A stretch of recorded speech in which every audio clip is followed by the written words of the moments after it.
Olá pessoal, tudo bem? Nós vamos dar início aqui à análise do nosso tutorial a respeito do display Proculus da empresa Victor Vision, especificamente em relação a um potenciômetro utilizado em conjunto com os displays numéricos e ícones que serão criados na interface Unique View. Então, nesse tutorial você vai aprender a conectar o potenciômetro, você vai aprender a desenvolver o design gráfico no Unique View, a montar o circuito e ver o seu display funcionando bonitinho. Um display de altíssima qualidade. Bem, o primeiro passo que você deve dar é imaginar algum produto, né, que tenha necessidade de sua existência no mercado.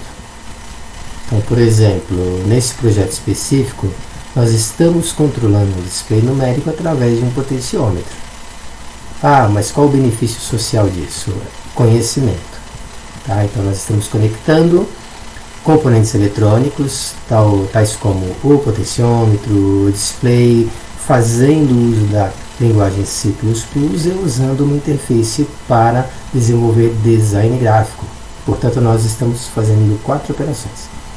Então, a partir do momento que você idealizou o projeto, você tem que desenhar as telas que seriam utilizadas por um suposto usuário. É aí que inicia-se o trabalho do design gráfico. Para fazer isso, nós usamos o Paint 3D,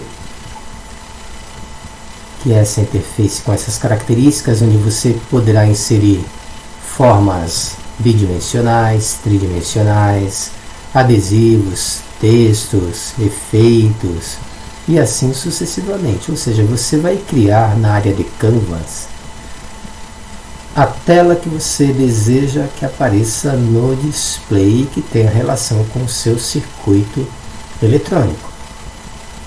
Então esse aqui é o pontapé inicial para que você se transforme em um designer gráfico específico para displays TFT, displays de cristal líquido. Então vamos mostrar para vocês como fizemos isso. Nós criamos aqui na GMaker esse desenho com o nome da escola, Educação Robótica Digital, e aqui nós criamos um botão para que o usuário fizesse a inserção. Então você desenhou tudo no Paint 3D, só que é no Unique View que você vai projetar os botões sobre esses tipos criados para gerar um efeito de rolagem de tela, como é o caso do Basic Touch. O usuário vai tocar e vai passar para a tela subsequente. Vejam que nós temos duas telas aqui. A primeira tela é exatamente essa aqui. Qual é o objetivo? Que ele clique aqui, deu touch, porque nós estamos trabalhando com um display resistivo, imediatamente ele já veio para a segunda tela. Okay? Então, para você adicionar essas telas criadas no Paint 3D, você tem que clicar aqui, sinalzinho mais, duas vezes, por se tratar de duas telas que foram criadas. Se você criar 10 telas, você vai ter que apertar 10 vezes isso aí, e vai abrir uma área aqui para a inserção das imagens, tá? Que você fará através desse ícone aqui. Então, essa parte é muito importante. Bebe um pouquinho d'água que já só rouco.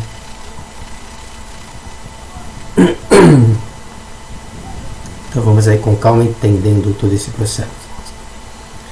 Feito isso, você acaba importando, tá, esse ícone para essa região e transforma essa informação em um botão touch. Basicamente é isso que vai acontecer. Para a criação dos displays numéricos, você vai fazer uso dessa opção aqui, Numeric Display. Vai colocar sobre a área desenhada ou sobre uma área acima, abaixo ou ao lado, ou seja, você é quem vai definir a posição onde os números irão aparecer. Mesma coisa para nível e para conhecimento, o mesmo procedimento. E aqui ao lado você vai criar através do Dynamic Icon, a área para transição de imagens que retratarão o nível de conhecimento do aluno, nível 1, nível 2 e nível 3.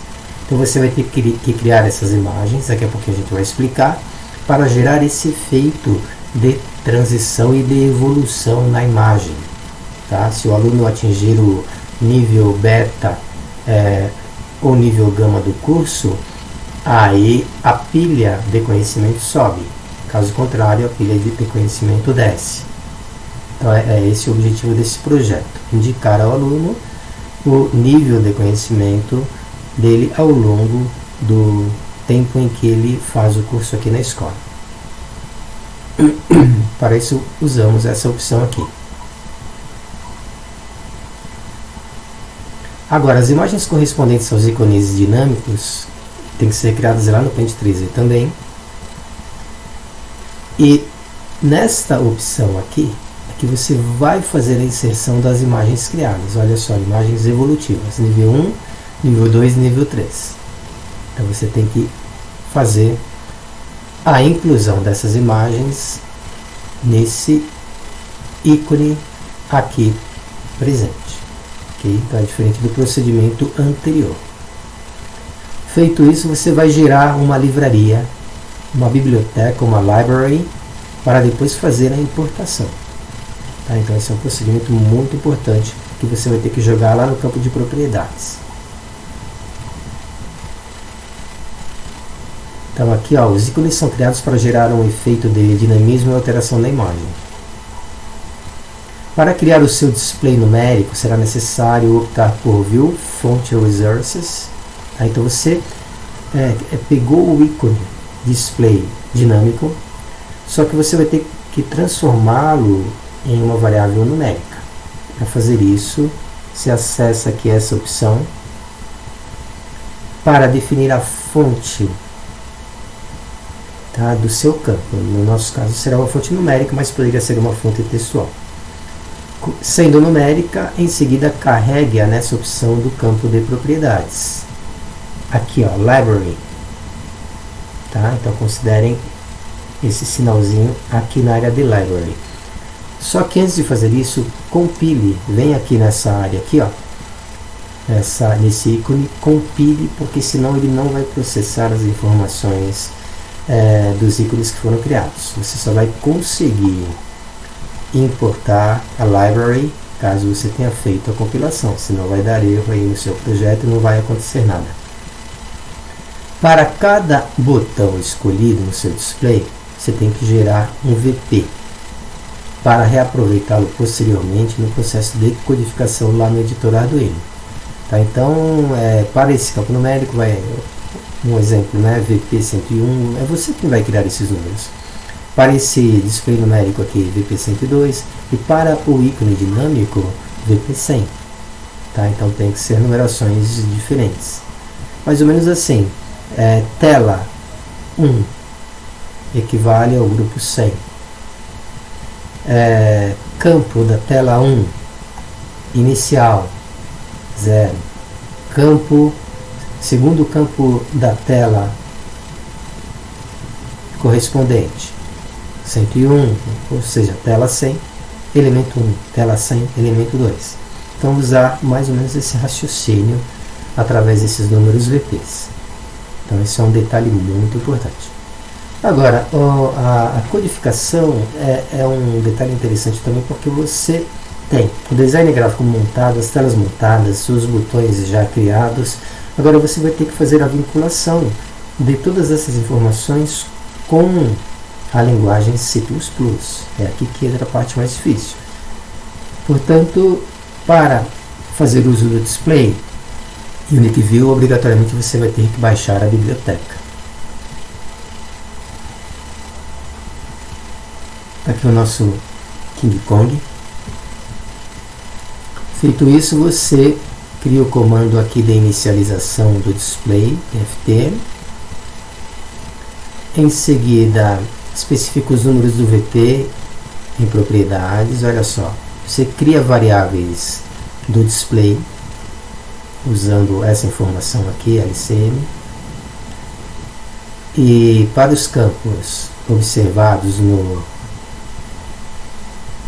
na página anterior, olha aqui, ó, 101, 102, 100, você praticamente traz essa informação para o editor do Arduino, para poder fazer a vinculação. Em seguida você cria as variáveis globais, as quais serão manipuladas, e aqui você dá início às funções. Por exemplo, essa aqui é a função do controle do potenciômetro e do campo conhecimento. Então você vai especificar aqui o giro do seletor de 0 a 1023, 0 a 100%, o nível de conhecimento variando de 0 a 100, no máximo 100. Então ele vai escrever essa informação, tá, no display. O nível também de curso, se é alfa, beta ou gama, será também expresso no display. Então você terá duas informações expressas no display. E um detalhe importante, ele vai fazer a leitura do potenciômetro através do analog read, que é o que? É o pino analógico ao qual o potenciômetro está sendo controlado. Então, você vai ver mais à frente que na montagem do circuito, o controle do potenciômetro ficou sob a responsabilidade do pino analógico A0. Então é por essa razão que tem a presença de um 0 aqui. Se fosse A1, A2, A3 ou A4, você teria que fazer a alteração. Esse é um detalhe importante, senão o seu projeto ele não vai funcionar. Por quê? Não houve identificação da pinagem analógica. Aqui uma outra função específica para alteração dos ícones de níveis criados. Então aqui entramos com os comandos if, else. É por aqui que os ícones dinâmicos farão o movimento, né, de acúmulo dos níveis. Em seguida, o void setup definindo a numeração serial para a transferência de dados e imagens, que é de 115.200. Inicializamos o cristal líquido. E aqui a função loop, para que fique permanente as informações passadas do potenciômetro para o display, a partir do momento que você mexer no seletor. Aumentar ou diminuir o seletor, isso é uma operação contínua que só vai acabar quando você desligar todo o circuito. Então aqui entra em uma operação de loop. Então você deve fazer a transcrição desse código no editor do Arduino. A cada inclusão de botões no Arduino Preview, faça a compilação para que a interface reconheça as bibliotecas. Para transferir para o display, você tem que pegar o SD card, inserir no pendrive, compilar e fazer a transferência, e depois tirar o SD card e colocar atrás do display, ligar o display, e aí sim o seu display vai começar a mostrar as informações. O potenciômetro que controlará os displays deverá ser conectado com a shield do display, próprios conforme demonstramos abaixo. Então imagine que aqui tem uma shield, que é a shield do display. A shield coincide com as pinagens analógicas e digitais, ou seja, com todos os pinos aqui do Arduino. Você vai anexá-la e fazer essa ligação aqui do potenciômetro, este pino ground, este terceiro pino 5 volts, e o pino do meio é o que vai ser fixado no A0, justificando o 0 que foi colocado no analog read.